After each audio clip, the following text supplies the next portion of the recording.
Hello students, welcome back to my channel. आज की video है आपके लिए बहुत ही खास।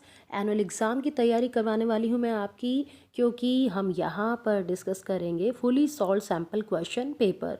तो देखो बच्चों, आपका ये एनुअल एग्ज़ाम होगा 80 मार्क्स का और इसके लिए मिलेंगे आपको 3 घंटे। जनरल इंस्ट्रक्शंस पढ़ लेते हैं फटाफट से, 1 सेकंड भी वेस्ट नहीं करनी है हमने। फटाफट से सारा फोकस हमारा क्वेश्चन पेपर के पैटर्न पर, कैसे हमने किस तरीके के क्वेश्चंस आएंगे, सारी प्रैक्टिस हो जाएगी आपकी। तो वीडियो को एंड तक ज़रूर देखना है, कॉन्फिडेंस आ जाएगा, आप अच्छे से पेपर दे पाओगे। तो देखो बच्चों, आपका ये क्वेश्चन पेपर होगा एनुअल एग्ज़ाम में 4 सेक्शंस में divided, A, B, C and D। सभी सेक्शंस कंपलसरी होंगे और आपको एक क्वेश्चन के सभी पार्ट्स को कोशिश करना है कि इकट्ठे ही अटैम्प्ट कर दें। ठीक है, फटाफट से पहुंच जाते हैं सेक्शन ए पर। सेक्शन ए होगा 10 मार्क्स का, जिसमें पहला क्वेश्चन होगा unseen passage for comprehension. 2 passage आएंगे, आपको करना होगा कोई एक। ठीक है, तो जल्दी से पढ़ लेते हैं। अब देखो, कॉम्प्रिहेंशन को सॉल्व करने के क्या तरीके हैं? 2 तरीके हैं कि आप पहले पूरा पैसेज पढ़ें, फिर उसके क्वेश्चंस को पढ़ के आंसर देते जाएं, या फिर आप जो है स्टार्टिंग में 2-3 सेंटेंस पढ़ें और फिर साथ के साथ क्वेश्चंस को भी देखते जाएं कि क्या हमारा क्वेश्चन का आंसर जो है स्टार्टिंग के 2-3 सेंटेंसेस से निकल सकता है। ठीक है, तो इसमें मैं यही तरीका अपनाऊंगी। पहले हम 2-3 सेंटेंस पढ़ेंगे, फिर क्वेश्चंस पर भी नज़र डालते जाएंगे। ठीक है, तो देखो, the worst form of pollution that affects us the most is air pollution. Pollution का जो सबसे बुरा फॉर्म है वो है एयर पॉल्यूशन, जो हमें सबसे ज़्यादा प्रभावित करता है। The way the environment is being polluted today stands testimony to the fact that we are irresponsible occupants of this earth, and by polluting the air we are meticulously working towards our own destruction। अब जिस हिसाब से, जिस तरीके से हम अपने environment को पॉल्यूट कर रहे हैं आज, वो इस चीज़ का प्रूफ है। टेस्टिमनी मीन्स प्रूफ है कि हम इस धरती के कितने गैर जिम्मेदाराना ऑक्यूपेंट्स हैं, वहाँ के निवासी हैं। और हवा को, एयर को पॉल्यूट करके ऐसे लग रहा है कि हम अपने ही विनाश की तरफ काम कर रहे हैं। ठीक है, क्वेश्चंस पर नज़र डाल लेते हैं। पहला क्वेश्चन है, the increasing air pollution stands testimony to which fact. बढ़ता हुआ एयर पॉल्यूशन ये किस चीज़ का प्रूफ है? That we are very intelligent, that we are progressing very much, that we are irresponsible residents of the earth, that we are earning so much money। यहाँ पे typing mistake है, responsible नहीं irresponsible आएगा। यही बात हमने पढ़ी थी कि जितना पोल्यूशन बढ़ता जा रहा है वो जो है इस बात का सबूत है कि हम इस धरती के इररिस्पॉन्सिबल रेजिडेंट्स बन गए हैं। So option C is right. Second question भी देखो हमने पढ़ लिया है, how are we working towards our own destruction. ये सेंटेंस हमने पढ़ा था कि हम अपने विनाश की तरफ बढ़ रहे हैं। कैसे, क्या काम कर रहे हैं हम? By not cleaning our villages, हमने अपने गांव साफ नहीं किए हैं। B option, by hatred and violence, नफरत और हिंसा के द्वारा। Option C, by polluting the air, हवा को पॉल्यूट करके। या फिर option D, all of these. हमने अभी पढ़ा था कि हम जैसे जैसे एयर को पॉल्यूट करते जा रहे हैं तो उसी तरीके से हम अपने विनाश की तरफ बढ़ते जा रहे हैं। So option C is right. ठीक है, अगले क्वेश्चन पे नज़र डाल लेते हैं। According to the WHO, how many deaths occur each year due to outdoor air pollution. World health organization की रिपोर्ट के अकॉर्डिंग आउटडोर एयर पॉल्यूशन की वजह से हर साल कितनी डेथ होती हैं? ठीक है, पढ़ते हैं हम आगे passage. Yes, according to the World Health Organization, about 2.8 million people die each year due to indoor pollution। अब क्वेश्चन था देखो, ड्यू टू आउटडोर पॉल्यूशन। ठीक है, तो हमारा ये आंसर नहीं होगा, ये दिया गया है इंडोर पॉल्यूशन की वजह से हर साल 2.8 मिलियन पीपल मर जाते हैं, और चाइना में तो अकेले 5 लाख भी हो जाते हैं। And about 2 lakhs deaths are due to outdoor air pollution. आ गया ना आंसर? 2 lakhs होना चाहिए आंसर, क्योंकि आउटडोर पोल्यूशन के बारे में पूछा गया था। तो हमारा ऑप्शन 2 lakhs कहाँ पे है? ऑप्शन डी में। सो here option D is right. ठीक है, क्वेश्चन नंबर 4 देखो, which things pollute the air. कौन सी चीज़ें हवा को पॉल्यूट करती हैं? अब देखते हैं पैसेज में आगे क्या बात आती है और हमारा क्वेश्चन क्या उस सेंटेंस से रिलेटेड होगा। These data should act as an eye-opener for all of us. There are so many ways in which we contribute to air pollution. बहुत सारे तरीके हैं जिनकी वजह से जिसके माध्यम से हम एयर को पॉल्यूट करते हैं। There are several respiratory diseases which affect us adversely. बहुत सारे रेस्पिरेटरी सिस्टम से रिलेटेड डिजीज़ हो जाती हैं एयर पॉल्यूशन की वजह से। Air is polluted even by burning garbage heaps, dry leaves, wood for cooking and even by fire crackers. Air pollute होती है कूड़े का ढेर जलाने से, सूखे पत्ते जलाने से, कुकिंग के लिए जो लकड़ी जलाई जाती है, और इवन पटाखे जलाने से भी। तो हमारा क्वेश्चन यही था कि एयर पॉल्यूट कैसे होती है। Option a burning of garbage heaps, yes ये आया था। बर्निंग ऑफ ड्राई लीव्स, ये भी आया है।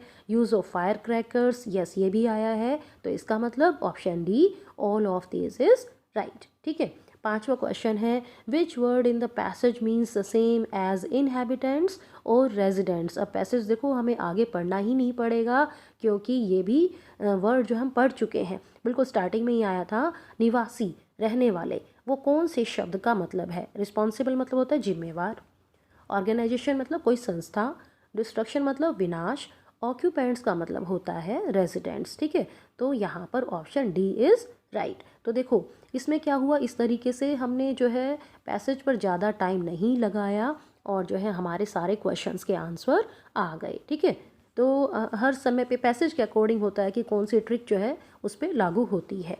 सेकंड देखते हैं।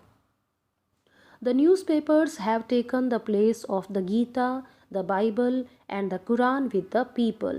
न्यूज़पेपर्स की वैल्यू बहुत ज़्यादा हो गई है। ये हमारे महान ग्रंथों, स्क्रिप्चर्स के समान हो चुके हैं, जैसे हमारे लिए गीता है, बाइबल है, कुरान है। For them the printed sheet is gospel truth. लोगों के लिए क्या हो गया, ये प्रिंटेड शीट यानी कि न्यूज़पेपर सच का ही एक नमूना हो गया है। The fact throws a great responsibility on the editors and news writers। और ये जो फैक्ट बन गया है कि लोग इतना ज़्यादा रिगार्ड दे रहे हैं, इतना बिलीव कर रहे हैं न्यूज़पेपर में, इससे जिम्मेवारी बनती है एडिटर्स की और न्यूज़ राइटर्स की। Newspapers are a powerful influence. Newspapers एक बहुत ही सशक्त जो है इन्फ्लुएंस डालते हैं।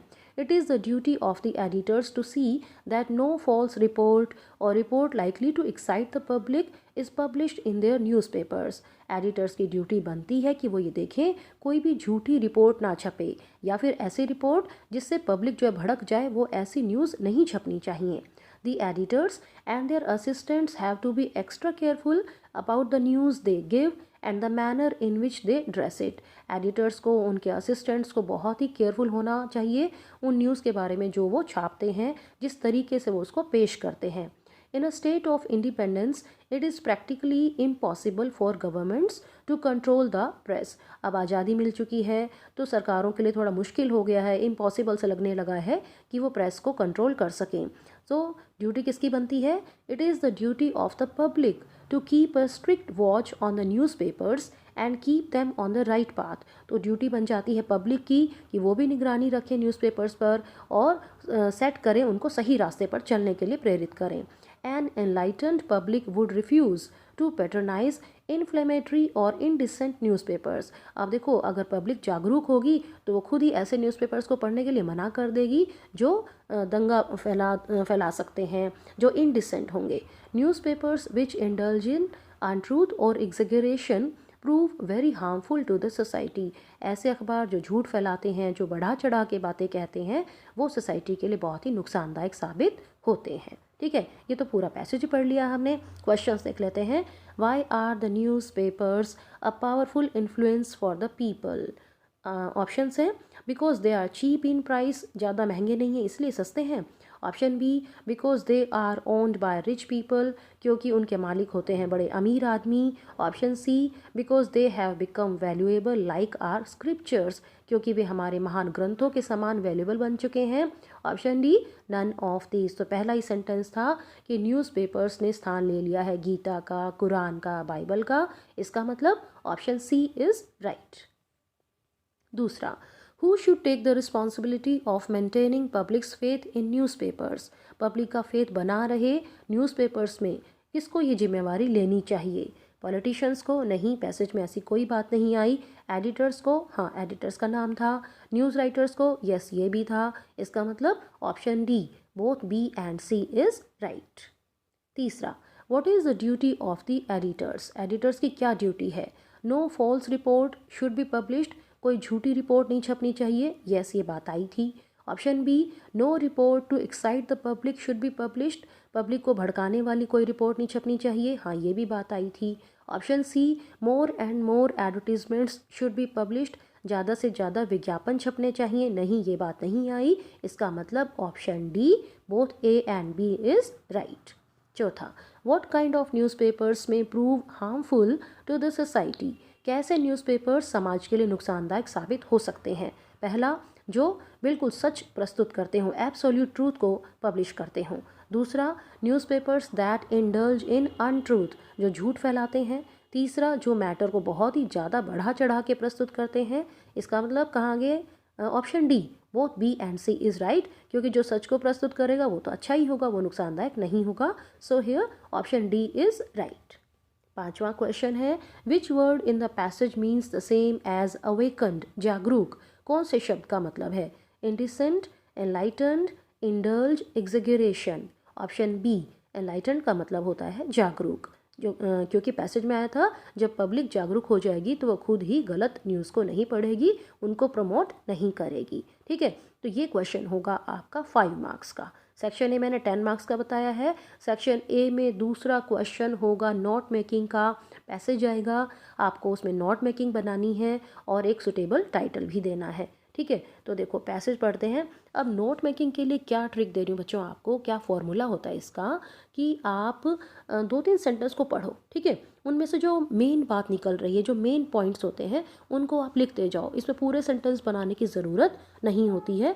मैं एक एक 2-2 सेंटेंस पढ़ती जाऊँगी और आपको स्क्रीन पर मेन पॉइंट्स दिखाई देते जाएंगे। ठीक है, ragging was not recognised as a criminal offence by the law in the past, past में क्या होता था, रैगिंग को क्रिमिनल ऑफेंस नहीं माना जाता था, कानून रूप से अपराध नहीं माना जाता था। It had none of the forms and characteristics which we notice and see today, इसकी वो वाली फॉर्म या विशेषताएं थी ही नहीं जो हम आज नोटिस करते हैं। आज रैगिंग मतलब कि भयानक रूप ले चुकी है। ठीक है, तो हम क्या कह सकते हैं, रैगिंग की फॉर्म के बारे में बताया जा रहा है पास्ट की। ठीक है, तो हम हेडिंग बना सकते हैं form of ragging in the past. इसके अंडर हम जो है और सब हेडिंग्स बनाएंगे, not a criminal offence, having no characteristic of present time. ठीक है, तो 2 सेंटेंस का हमने बना लिया। आगे देखो, it originated some time in the 18th century England, इसकी उत्पत्ति, इसकी स्टार्टिंग कब हुई थी? 18th सेंचुरी में इंग्लैंड में। तो हम कर देंगे, हेडिंग बना देंगे ओरिजिन ऑफ रैगिंग, उसमें पहला पॉइंट बना देंगे in the 18th century in England. फिर है the university students performed some type of physical shows and the spectators thronged to watch them performing। ठीक है, क्या होता था कि यूनिवर्सिटी में स्टूडेंट्स कुछ परफॉर्मेंस देते थे और जो है दर्शक उनकी सारी परफॉर्मेंस जो है देखते थे। When the performance was over, spectators used to contribute according to their will। जब वो परफॉर्मेंस ख़त्म हो जाती थी तो सारे दर्शक अपनी इच्छा के अनुसार कुछ कुछ जो है कंट्रीब्यूट करते थे, पैसे देते थे। द फंड कलेक्टेड दस was used for the welfare of the community, और इस तरीके से जो पैसा इकट्ठा हो जाता था उसको कम्युनिटी के वेलफेयर के लिए, कल्याण के लिए, भलाई के लिए यूज़ किया जाता था। ठीक है, तो ये सारी कौन सी बात आ गई, ये पास्ट की बात आ रही है कि 18th सेंचुरी में क्या चलता था। तो देखो आपको जो है स्क्रीन पर हेडिंग्स दिखाई दे रही हैं। हमने लिख दिया ऑरिजिन ऑफ रैगिंग, इसके अंदर सब हेडिंग बनाई in the 18th century in England, performance by university students, spectators contribution for the performance, the fund used for welfare of community. ठीक है, आगे पढ़ते हैं। In the universities or colleges, the meaning of ragging underwent change with the passage of time। समय बीतने के साथ साथ यूनिवर्सिटीज़ में, कॉलेजेस में रैगिंग का मतलब बदल गया। It became a form of deriving sadistic pleasure by subjecting newcomers or freshers to absurd and abominable mental and physical torture। अब देखो क्या बताया गया है कि प्रेजेंट फॉर्म क्या है रैगिंग की। सैडिस्टिक प्लेजर क्या होता है कि दूसरों को कष्ट दे के खुद को जो खुशी मिलती है उसका एक तरीका बन गया है। तो हम क्या कह सकते हैं कि प्रेजेंट फॉर्म क्या है इसकी, या चेंज्ड फॉर्म क्या है। तो हम हेडिंग बना लेंगे चेंज्ड फॉर्म ऑफ रैगिंग। पहला क्या है, means to gain sadistic pleasure. अब ये सैडिस्टिक खुशी प्राप्त करने का जरिया बन गया है। ठीक है। और कैसे होता है ये कि जो भी न्यू कमर आए, फ्रेशर्स आए, उनको बेतुकी एब्सर्ड सिचुएशन में डाल के फिजिकल टॉर्चर दिया जाता है। Sometimes freshers have to face very mild humiliation, कभी कभी फ्रेशर्स को छोटी मोटी ही इंसल्ट फेस करनी पड़ती है and they pass it of, और वे इसको इग्नोर मार देते हैं कि चलो हो गया। But sometimes ragging involves such an ordeal which results in serious injury और इवन डेथ। लेकिन कभी कभार रैगिंग एक ऐसी मुसीबत बन जाती है जिसका रिजल्ट होता है बहुत ज़्यादा इंजरी होना और इवन डेथ भी हो सकती है। तो इस पॉइंट को हम डाल लेंगे, an ordeal resulting in death. ठीक है। It is here that it needs to be declared a criminal act. और यहीं पर यानी कि किसी की डेथ हो जाए या सीरियस इंजरी हो जाए तो ज़रूरत पड़ती है कि इसको क्रिमिनल एक्ट माना जाना चाहिए। Needs to be declared a criminal act. ठीक है, ये हेडिंग बन गई, हमारी सब हेडिंग बन गई। It is a pity that this practice has been going on unhindered for decades and the victims of the last year become the perpetrators this year and everybody has been all ready to accept it as a tradition। अब क्या बात कह रहे हैं writer यहाँ पे कि बड़ी दया की बात है कि इतने दशकों से प्रैक्टिस चलती आ रही है। पिछले साल के जो विक्टिम होते हैं वो नए साल के लिए क्या बन जाते हैं, खुद ही रैगिंग करने वाले बन जाते हैं, और इस तरीके से हर कोई इसको ट्रेडिशन के रूप में स्वीकार कर लेता है। तो practice going on for decades, victims of last year become perpetrators for the present year, becomes a tradition। इस तरीके से हम headings बना सकते हैं। Note that University Grants Commission was not aware of the practice of ragging being carried on in various institutions. In UGC Act 1956, it had been made mandatory for all the institutions to adopt an anti-ragging policy and stop it। फिर हम बताएंगे कि कैसे जो है ये UGC act ने इसको बंद किया है। 1956 के अकॉर्डिंग कंपलसरी हो गया है सभी संस्थाओं में एंटी रैगिंग पॉलिसी का बनाया जाना, इसको स्टॉप करना। But this act seems to have had no effect as nearly 60 years have elapsed. 60 साल बीत गए लेकिन इस पॉलिसी का कोई असर नहीं दिखाई दे रहा, प्रैक्टिस अभी भी चल रही है। Those who have been ragged by their seniors know how it feels to be ragged and what a menace ragging is. अब जिसकी रैगिंग होती है सीनियर्स के द्वारा वही जानते हैं कि कितनी बड़ी समस्या है ये रैगिंग। तो हम डाल देंगे इसमें sad reality, practice continues, act 1956 mandatory to adopt an anti ragging policy, ragging a menace, only the victims know the pain. ठीक है, तो आप समझ रहे हैं कि कैसे मैंने आपको सेंटेंस समझाए हैं, हर सेंटेंस का क्या मीनिंग निकल रहा है और किस तरीके से आप मेन पॉइंट्स बना सकते हैं। ठीक है, तो ये भी आपका 5 मार्क्स का क्वेश्चन था। सेक्शन ए कंप्लीट हो गया। ठीक है, आगे देखो सेक्शन बी होगा आपका ग्रामर का। अब ग्रामर में जब क्वेश्चन पेपर पैटर्न जो दिया गया है हरियाणा बोर्ड की साइट पर, उसमें ग्रामर का कोई भी टॉपिक नहीं दिया गया है, लेकिन आपके सिलेबस में जितने भी टॉपिक्स आए हुए हैं मंथ वाइज डिस्ट्रीब्यूशन में, उन पर बेस्ड मैंने ये क्वेश्चंस आपके लिए तैयार किए हैं। ठीक है, आपकी ग्रामर होगी टोटल 12 नंबर की। ठीक है, सेक्शन बी है 25 मार्क्स का।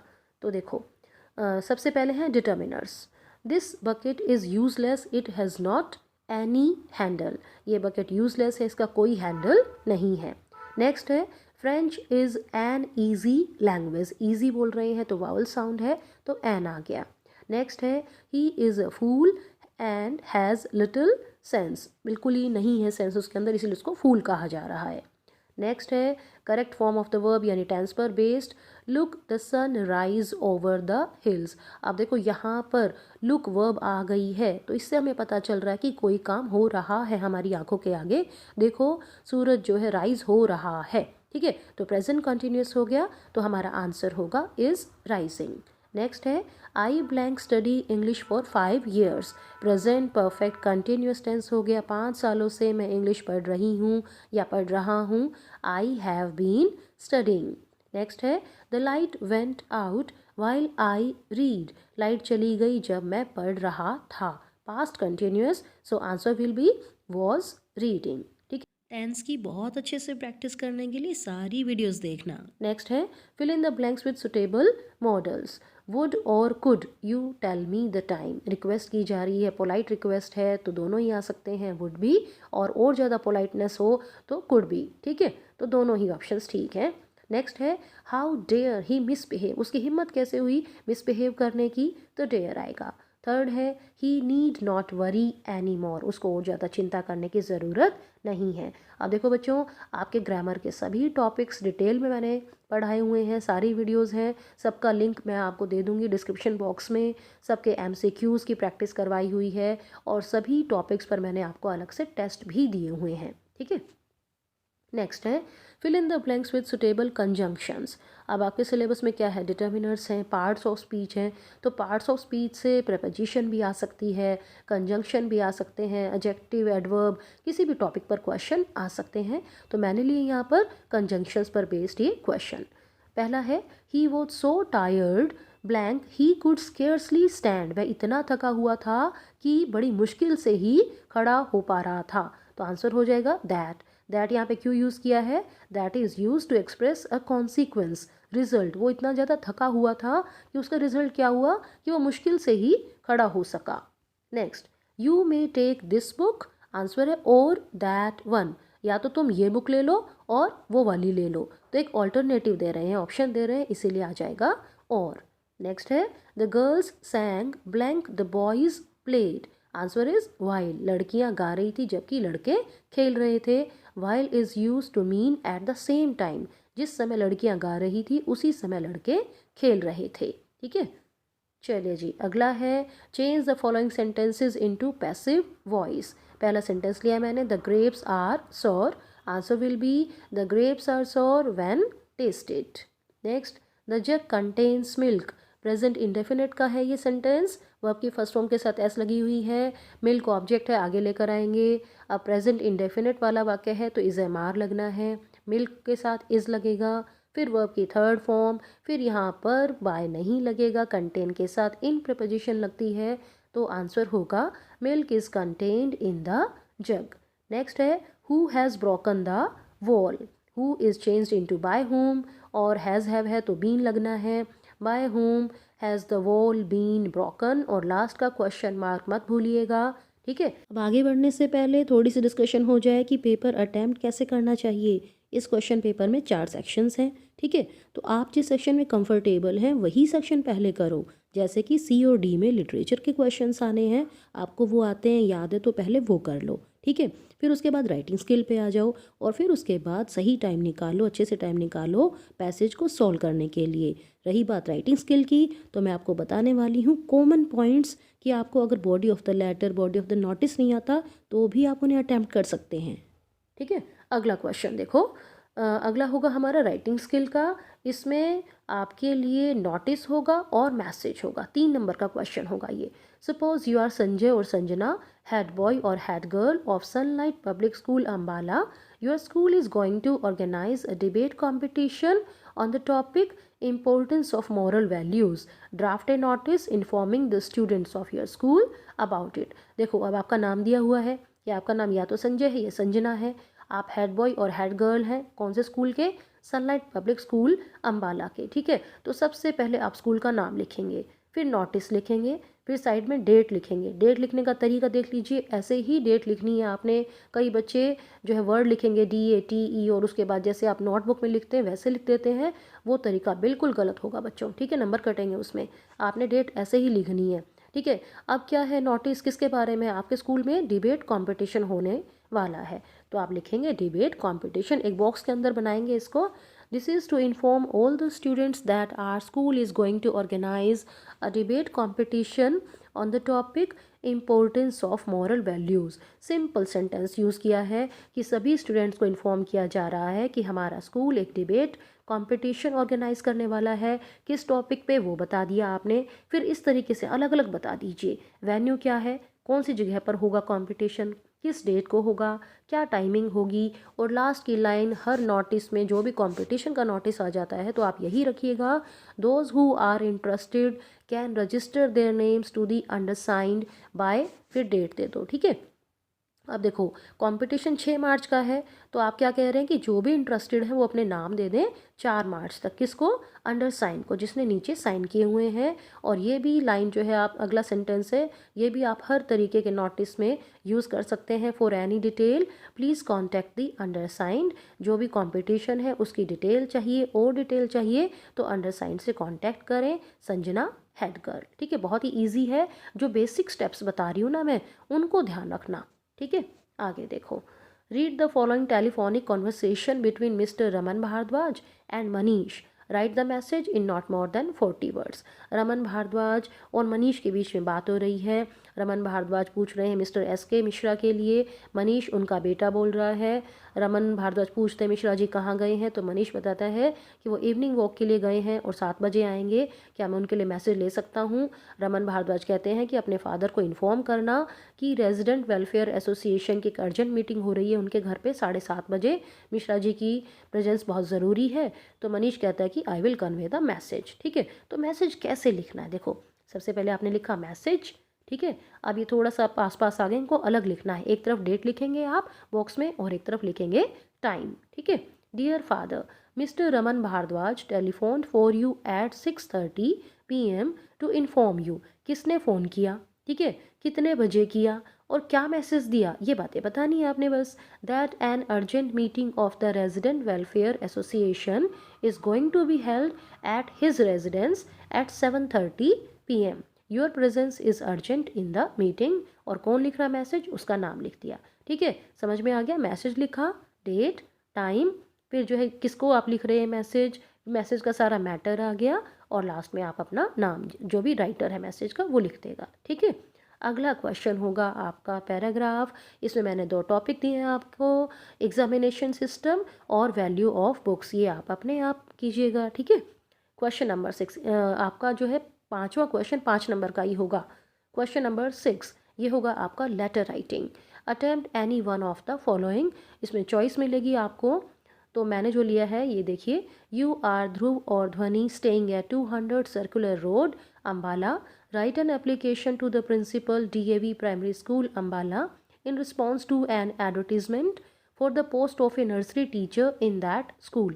अब देखो, लेटर में बहुत सारे बच्चे जो हैं छोड़ देते हैं, मिस्टेक्स कर देते हैं। वो बिल्कुल भी नहीं करना, गिव अप नहीं करना है, क्योंकि आपका जो सब्जेक्ट मैटर दिया हुआ ना बच्चों, उसी में आपके कम से कम 2-3 नंबर बन जाते हैं। अगर आपको body of the letter, content of the letter नहीं आता कि क्या लिखें, तो भी आपके 2-3 नंबर बन जाएंगे। कैसे बन जाएंगे, ध्यान से सुनो सारे पॉइंट्स को। देखो, सबसे पहले दिया हुआ है यू आर ध्रुव और ध्वनि स्टेइंग एट, यानी कि आपका अपना एड्रेस दिया हुआ है, तो सबसे पहले आपने वही लिखना है। Number 1 address of the writer, जो लिखने वाला है उसका एड्रेस। ठीक है, तो दिया हुआ है यहाँ पे, तो आप लिख देंगे 200 सर्कुलर रोड अम्बाला। पहला स्टेप ये है, ध्यान से सुनना। ठीक है, दूसरा स्टेप होता है आप डेट लिखेंगे 1 मार्च 2023। लिख दी। डेट लिखने का तरीका भी मैंने बताया था, ऐसे ही लिखिएगा। फिर नेक्स्ट नंबर आता है कि आप किसको लेटर लिख रहे हैं, किसको एप्लीकेशन लिख रहे हैं, तो वो भी दिया हुआ है। किसको लिखनी है एप्लीकेशन, प्रिंसिपल को, DAV प्राइमरी स्कूल को, जो अम्बाला की है, लिख दिया हमने। The principal DAV primary school Ambala. ठीक है, अब देखो आगे किस चीज़ के लिए लिखनी है एप्लीकेशन, वो हो जाएगा हमारा सब्जेक्ट। आपने एडवर्टीजमेंट देखा था, स्कूल में नर्सरी टीचर की पोस्ट जो है वैकेंट है, उसके लिए अप्लाई करना चाहते हैं, तो आपका सब्जेक्ट क्या हो गया, application for the post of a nursery teacher. ठीक है, सब्जेक्ट लिखा, फिर सर, फिर आप ये जो है कंटेंट हो जाएगा। This is with reference to the advertisement published in the Hindu dated February 24, 2023। कि मैं जो एप्लीकेशन लिख रहा हूँ या लिख रही हूँ वो किस रेफरेंस में है, द हिंदू में जो है एडवर्टीजमेंट आया था इस तारीख को, और मैं चाहती हूँ जो है आपके स्कूल में नर्सरी टीचर की पोस्ट है उसके लिए अप्लाई करना चाह रही हूँ। I wish two point out that I have an experience of more than 5 years of handling tiny dots. अब यहाँ पे आप अपना एक्सपीरियंस बता देंगे कि आपको 5 साल का एक्सपीरियंस है, छोटे बच्चों को संभाला हुआ है आपने, आपकी जो स्किल है वो बताएंगे आप। I am fluent in English, well skilled in computer, और अगर मुझे मौका दिया गया तो मैं अपनी वर्थ साबित कर सकती हूँ। और आप बताएंगे कि आपने अपना बायोडाटा, टेस्टिमोनियल्स भी उनके रेफरेंस के लिए इनक्लोज कर दिए हैं। तो इस तरीके से नीचे आप अपना बायोडाटा दे देंगे, name, date of birth, address, mobile number, educational qualification, आपका एक्सपीरियंस और कितनी सैलरी आप एक्सपेक्ट करते हैं। ठीक है, तो बहुत ईजी है ना लेटर राइटिंग। स्टेप्स को फॉलो कीजिएगा बस, इस पर चॉइस दी है मैंने आपको। Suppose you are Manish Chauhan, the sports secretary of ABC model school New Delhi, write a letter of complaint to Champion Sports 225 Fatehpuri Delhi for supplying defective और डैमेज्ड स्पोर्ट्स गुड्स। अब देखो, सबसे पहले आप कौन हो भाई? मनीष चौहान। तो सबसे पहले अपना ही लिखोगे एड्रेस, ठीक है। क्या हो आप? स्पोर्ट्स सेक्रेटरी हो ABC मॉडल स्कूल के न्यू दिल्ली के। तो सबसे पहले हमने लिखा ABC model school New Delhi, date डाल दी। फिर लेटर जो है किसको लिख रहे हो? चैम्पियन स्पोर्ट्स को, है ना। और मैटर क्या है कि उन्होंने डिफेक्टिव जो है स्पोर्ट्स मैटर गुड्स दे दिया है। तो सेकंड स्टेप हो गया कि आप किसको लेटर लिख रहे हो? चैम्पियन स्पोर्ट्स को, उनका एड्रेस दे दिया। सब्जेक्ट क्या है? आप शिकायत कर रहे हो, कंप्लेंट अगेंस्ट डैमेज्ड और डिफेक्टिव गुड्स सर। फिर आप रेफरेंस नंबर देंगे कि इस तारीख को ऐसे ये इनवॉइस नंबर है, रिसीट नंबर है। I regret to inform you that the sports material has reached us in very bad condition. बहुत ही बुरी हालत में पहुंचा है सारा मटीरियल। 2 बैडमिंटन रैकेट हैं, क्रिकेट बैट है, वॉलीबॉल है, हॉकी बॉल है, सारे आइटम कहीं कहीं से टूटे हुए हैं। ऐसा लगता है कि आपके पैकिंग डिपार्टमेंट ने केयरलेसनेस दिखाई है। तो सारे डैमेज गुड्स को आप रिप्लेस करें और पेमेंट भी उसी के अकॉर्डिंग होगी जब सारा सामान प्रॉपर कंडीशन में पहुंच जाएगा, ठीक है। और बाद में योर्स फेथफुली, किसकी तरफ से था ये लेटर? मनीष चौहान की तरफ से। क्या डेजिग्नेशन, क्या पद है उनका? स्पोर्ट्स सेक्रेटरी, ठीक है। तो इस तरीके से सेक्शन बी में होगा राइटिंग स्किल भी और ग्रामर भी। अब हम पहुंच जाते हैं सेक्शन सी पर। सेक्शन बी हो गया आपका टोटल 25 मार्क्स का और सेक्शन सी होगा 31 मार्क्स का, ठीक है। 7th क्वेश्चन, इसमें आपकी जो है हॉर्नबिल की बुक से 2 पैसेज आएंगे और आपको करना होगा कोई एक। तो पढ़ लेते हैं फटाफट से। My grand mother always went to school with me because the school was attach to the temple. मेरी दादी हमेशा मेरे साथ स्कूल जाती थी क्योंकि स्कूल टेम्पल से अटैच था। प्रीस्ट जो है हमें अल्फ़ाबेट मॉर्निंग प्रेयर सिखाते थे। बच्चे जो है वरांदा में बैठ जाते अल्फ़ाबेट गाते हुए, प्रेयर गाते हुए, और दादी जो है अंदर बैठ जाती थी, स्क्रिप्चर्स पढ़ती थी, होली बुक्स पढ़ती थी। और जब हम दोनों का काम ख़त्म हो जाता था तो हम वापस जो है घर की तरफ चलते थे और वापसी में हमें मिलते थे विलेज डॉग्स, और वे जो है घर तक हमारे पीछे पीछे जाते थे आपस में लड़ते हुए, क्योंकि हम उनके लिए चपातियाँ जो फेंकते थे उनके लिए वो लड़ते जाते थे। तो देखो क्वेश्चंस, हो सकता है यहाँ पे आपके जो है ऑप्शंस भी आ जाएं, यानी कि ये पैसेज जो है MCQs बेस्ड आ जाए, लेकिन मैंने यहाँ पर सिंपल ही लिए हैं।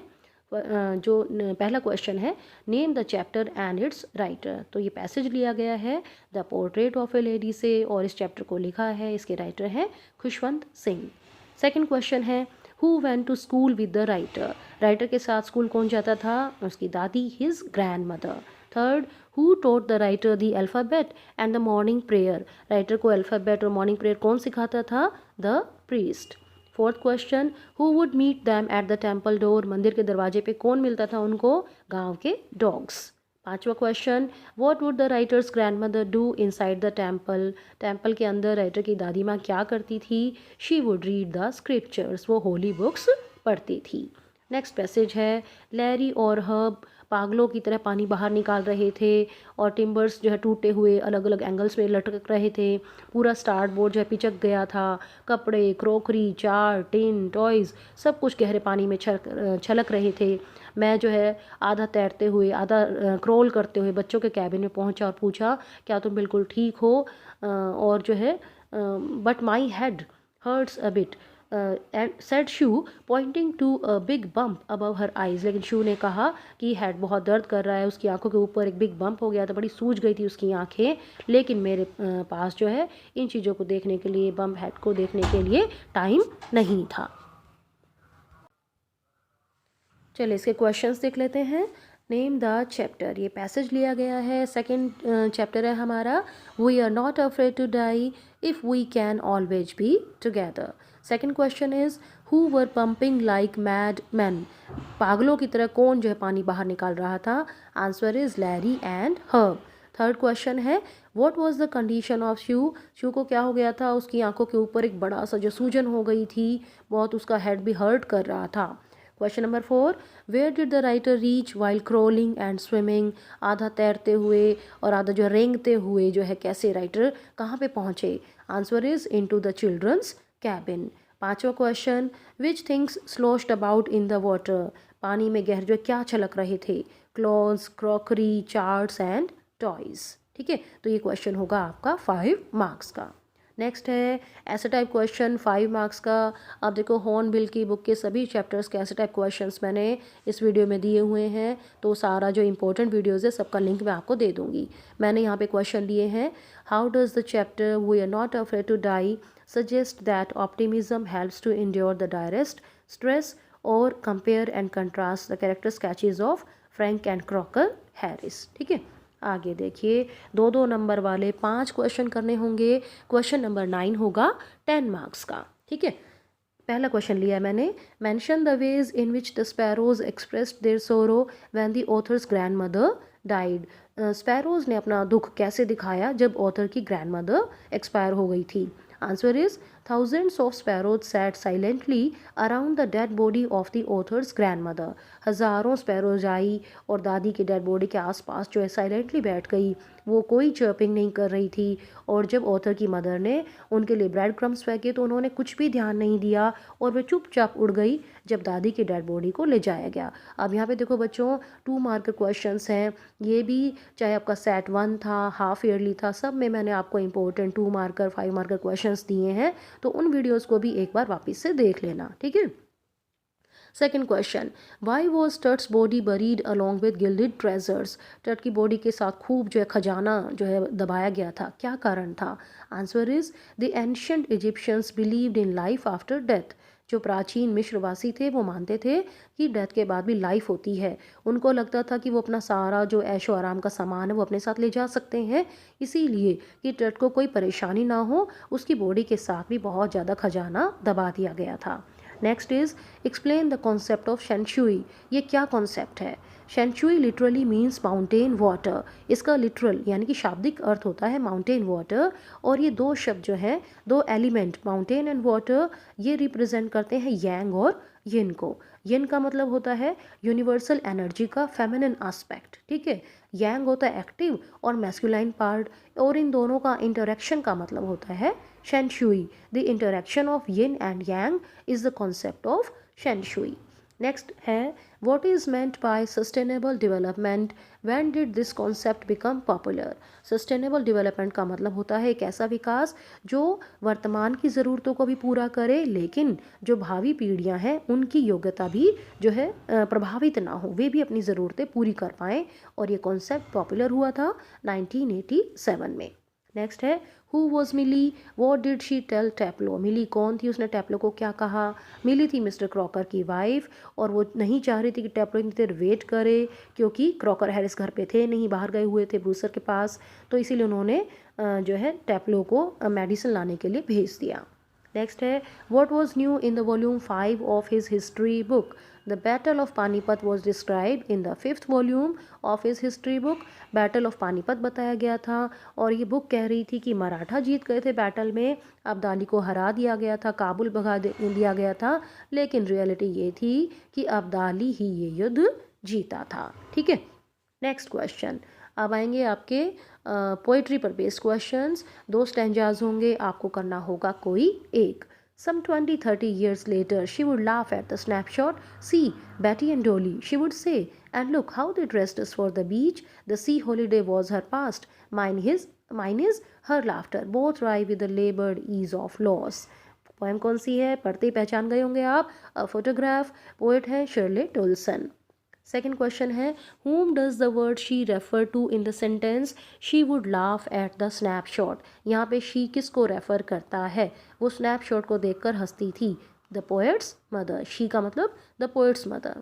थर्ड है कौन से स्नैपशॉट की बात चल रही है, पोएट कौन से स्नैपशॉट की बात कर रही हैं, वो स्नैपशॉट जिसमें उनकी मदर थी और मदर की कज़न्स थी।